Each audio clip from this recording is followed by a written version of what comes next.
Hello friends. PHP MySQL सीखने की series में आज हम देख रहे हैं इंट्रोडक्शन टू CSS और इसका हम ये चैप्टर 1 देख रहे हैं। इस पूरे कोर्स में हम लोगों को HTML, CSS, JavaScript, jQuery, PHP and MySQL पढ़ना है। इसी चैनल पे आपको HTML की सीरीज़ भी मिलेगी, CSS की सीरीज़ भी मिलेगी, जावास्क्रिप्ट, jQuery, PHP, माइस्क्यूएल इन सभी की सीरीज़ मिलेगी। एक वेब एप्लीकेशन बनाने के लिए हमें सिलसिलेवार इन सबको पढ़ना होता है। जैसा कि यहाँ डायग्राम में एरो मार्क बने हुए हैं, हमें सबसे पहले, यदि आप पहली बार इस वीडियो को देख रहे हैं तो सबसे पहले आपको HTML सीखना चाहिए। ध्यान रखें कि आपको अगर एक वेब एप्लीकेशन बनानी है तो ये वो मिनिमम सेट है जो आपको आना चाहिए।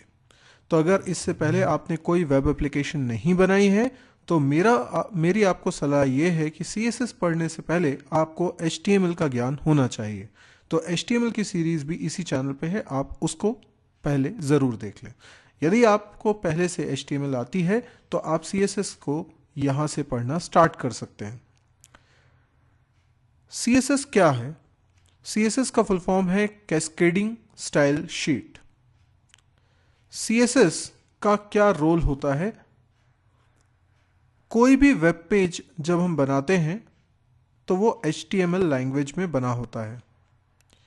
HTML लैंग्वेज कोई प्रोग्रामिंग लैंग्वेज नहीं है, बल्कि ये पेज पे कंटेंट डिस्प्ले करने की एक लैंग्वेज है। इसीलिए कि इसको प्रोग्रामिंग लैंग्वेज नहीं बोलते, जिसका एक बड़ा कारण ये है कि किसी भी प्रोग्रामिंग लैंग्वेज में डिसीजन लेने की पावर होनी चाहिए। इसीलिए आप देखते हैं कि प्रोग्रामिंग लैंग्वेज में इफ एल्स होता है, डिसीजन कंट्रोल होता है, स्विच होता है, लूप होते हैं। लेकिन जो HTML है उसमें इस तरह के कोई फीचर्स नहीं है, उसमें कोई लूप नहीं होता, इसमें कोई इफ एल्स नहीं होता। तो यहाँ पे HTML के द्वारा हम सिर्फ कंटेंट डिसाइड कर पाते हैं कि पेज पर हमें क्या क्या दिखाई दे। जैसे अगर आप कोई वेब पेज बनाना चाहते हैं जिस पेज पर आप चाहते हैं कि एक फोटोग्राफ रहे इस जगह पर, ठीक है, आप चाहते हैं कि यहाँ पर कोई हेडिंग रहे, आप चाहते हैं कि यहाँ पर एक पैराग्राफ रहे, ठीक है, आप चाहते हैं कि यहाँ पर कुछ लिस्ट ऑफ आइटम लिखा हो, ठीक है, आप चाहते हैं कि यहाँ पर कुछ हाइपर लिंक्स हों जिन पे क्लिक करके दूसरे पेज पे जाया जा सके, या आप चाहते हैं कि यहाँ पर एक टेबल हो जिसमें कुछ रोज होंगी, कुछ कॉलम्स होंगे और कुछ डेटा इसके अंदर लिखा होगा, या ऐसे बहुत सारी चीज़ें हो सकती हैं जो एक पेज पर आपको देखना है। तो इस तरह से आपने कोई वेबसाइट का पेज डिज़ाइन किया होगा। तो ये क्या है? एक वेब पेज। ये जो वेब पेज बना है इसमें जो जो कंटेंट आपको दिखाई दे रहे हैं ये क्या है? इनको कहते हैं हम HTML एलिमेंट्स। ये तमाम HTML एलिमेंट्स तय होते हैं HTML लैंग्वेज से। तो आपने इस पेज को कैसे बनाया होगा? तो आपने लगाए होंगे कुछ टैग्स। जैसे आपने P टैग लिखा तो इससे पैराग्राफ बना, ठीक है। आपने हो सकता है एंकर टैग लिखा तो हाइपरलिंक बना, या आपने H1 टैग लिखा तो इससे हेडिंग बनी, या आपने इमेज टैग लिखा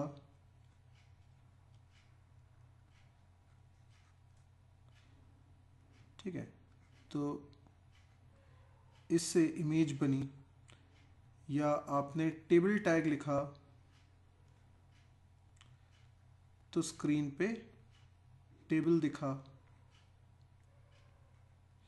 तो मेरे कहने का मतलब ये है कि आपने एक प्लेन टेक्स्ट लिखा कोड के नाम पर इस टेक्स्ट में मेन बात क्या है? ये टैग्स। ये जो टैग्स हैं ये कीवर्ड्स की तरह हैं और इन्हीं के कारण ब्राउज़र समझ पाता है कि जो एलिमेंट दिखाना है वो पैराग्राफ है कि एंकर है कि H1 है, इमेज है, टेबल है, क्या है। तो एक पेज पर क्या क्या दिख रहा है वो सारे कंपोनेंट्स HTML एलिमेंट्स कहलाते हैं और HTML लैंग्वेज के द्वारा तय होते हैं। लेकिन ये एलिमेंट्स पेज पर कहाँ दिखाई देने हैं, यानी उनकी पोजीशन, और उनके ऊपर क्या डेकोरेशन सेट किया जाना है, कि पैराग्राफ है तो उसके टेक्स्ट का कलर क्या है, उसका अलाइनमेंट कैसा है, ठीक है, उसका फॉन्ट साइज क्या है, फॉन्ट स्टाइल क्या है ना। इस तरह से बहुत सारे कैरेक्टरिस्टिक्स हो सकते हैं HTML एलिमेंट्स के, वो क्या होंगे ये HTML डिसाइड नहीं करता, ये डिसाइड करता है CSS। तो CSS का काम डेकोरेशन एंड पोजीशन, मतलब मेन बात अगर समझें कि CSS का मेन काम क्या है, एक तो डेकोरेशन एंड पोजीशन। तो एलिमेंट्स कौन से देखना है ये तो HTML तय करेगा, पर कहाँ और किस कैसा देखना है ये CSS तय करेगा।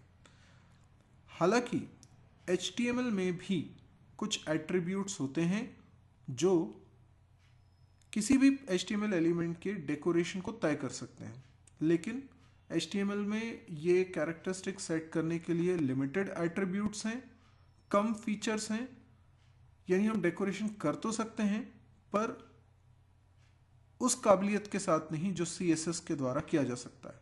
तो जितना हम पेज को फैंसी लुक देना चाहते हैं वो HTML के पुराने एट्रीब्यूट से हम नहीं कर पाएंगे, उसके लिए हमें CSS की ज़रूरत पड़ेगी। CSS एक पावरफुल तरीका है पेज के लुक एंड फील को तय करने का। CSS को किसने बनाया, तो वर्ल्ड वाइड वेब कंसोर्शियम नाम की संस्था ने CSS को क्रिएट किया है। इसी संस्था ने HTML को बनाया है। करेंटली हम CSS का वर्जन 3 यूज़ कर रहे हैं। जिस समय तक ये वीडियो बनाया जा रहा है तब तक CSS का वर्जन नंबर 3 ही लेटेस्ट है। CSS का कोड कहाँ लिखना चाहिए, तो इसके 3 तरीके हैं, external style sheet, internal style sheet and inline style. इसका मतलब क्या है इसको समझते हैं।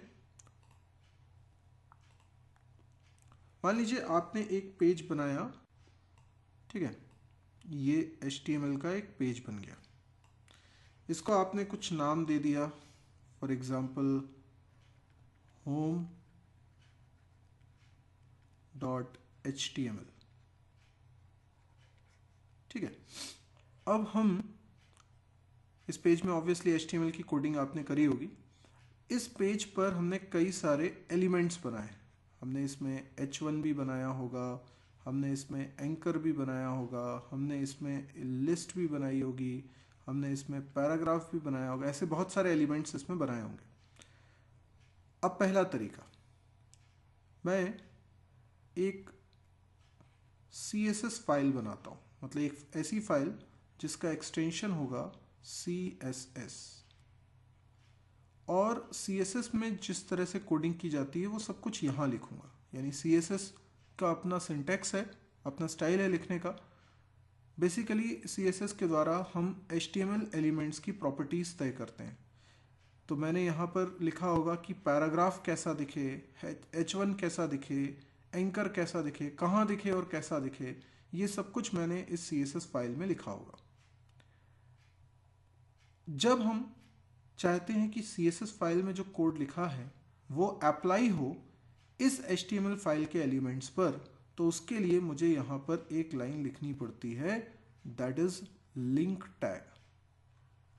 लिंक टैग के बारे में हम आगे के वीडियो में समझेंगे, पर लिंक टैग की वजह से हम इस फाइल को यहाँ पे लिंक कर पाते हैं।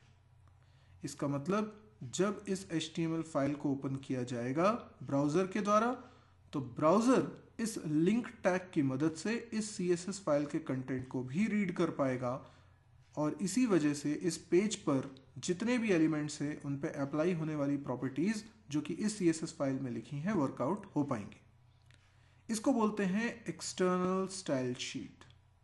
एक्सटर्नल स्टाइल शीट यानी हम CSS HTML के बाहर लिख रहे हैं। इसका फ़ायदा क्या है?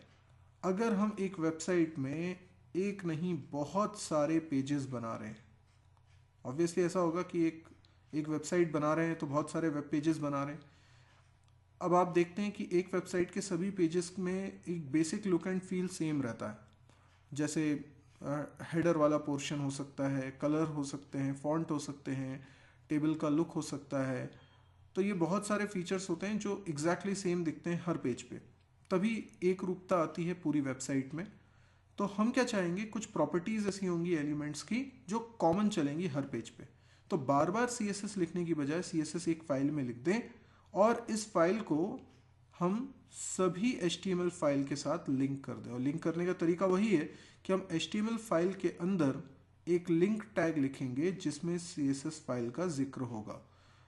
कल को मुझे कोई चेंजेस करने हैं मेरी पूरी वेबसाइट के लुक एंड फील में, तो मैं एक सिंगल CSS फाइल को चेंज करूंगा और सभी पेजेस पे वो चेंज एक साथ अप्लाई हो जाएगा।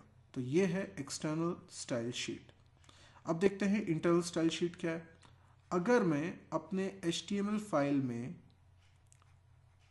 जिसमें मैंने एलिमेंट्स बनाए हुए हैं उन पर प्रॉपर्टी सेट करने के लिए CSS को इसी HTML फाइल में लिख देता हूं, ठीक है। तो इसके लिए मुझे स्टाइल टैग का इस्तेमाल करना पड़ेगा। टैग कौन सा है? स्टाइल। तो ये कहलाएगा इंटरनल स्टाइल शीट। तो HTML फाइल में ही आपने CSS को एम्बेड कर दिया, तो होगा ये कि ये CSS में जो जो कोड लिखूंगा वो सिर्फ इसी HTML फाइल पर एप्लीकेबल होगा। तीसरा तरीका होता है इनलाइन स्टाइल। किसी पर्टिकुलर एलिमेंट, जैसे मैंने HTML में एक एलिमेंट लिखा हुआ है A जो कि एंकर है, इसी में मैं स्टाइल नाम के एक एट्रीब्यूट को यूज करके कोई भी CSS प्रॉपर्टी सेट कर सकता हूं इस एंकर पे। यानी स्टाइल क्या है? एक एट्रीब्यूट। जैसे हम HTML में बहुत सारे एट्रीब्यूट्स देखते हैं, वैसे ही स्टाइल भी एक HTML एट्रीब्यूट है। इस एट्रीब्यूट को स्टैंडर्ड एट्रीब्यूट भी बोलते हैं क्योंकि ये सभी HTML एलिमेंट पर अप्लाई किया जा सकता है। और इस तरह से जब मैं कोई स्टाइल सेट करता हूं तो वो केवल उसी एलिमेंट पर एप्लीकेबल होगा जिसमें आपने ये एट्रीब्यूट लिखा होगा। तो इन तीनों में सबसे ज़्यादा प्रायोरिटी किसकी होती है? इनलाइन स्टाइल की, उसके बाद इंटरनल स्टाइल शीट की, उसके बाद एक्सटर्नल स्टाइल शीट की।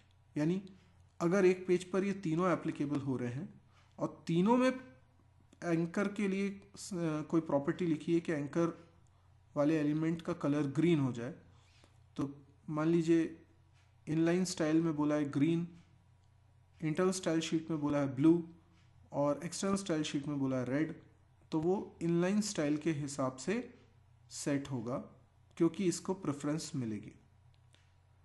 तो ये तीन तरीके हैं CSS को लिखने के। हालांकि हम इसको प्रॉपर कोडिंग के जरिए, ये मैंने सिर्फ ओवरव्यू दिया है, कोडिंग के जरिए हम समझेंगे अपने आगे के वीडियोस में। तो यदि आपको ये CSS का बेसिक इंट्रोडक्शन समझ में आया हो तो इस वीडियो को लाइक करिए। यदि आपको लगता है कि इस तरह के और वीडियोस देखने में आप इंटरेस्टेड हैं तो आप इस चैनल को ज़रूर सब्सक्राइब करिए।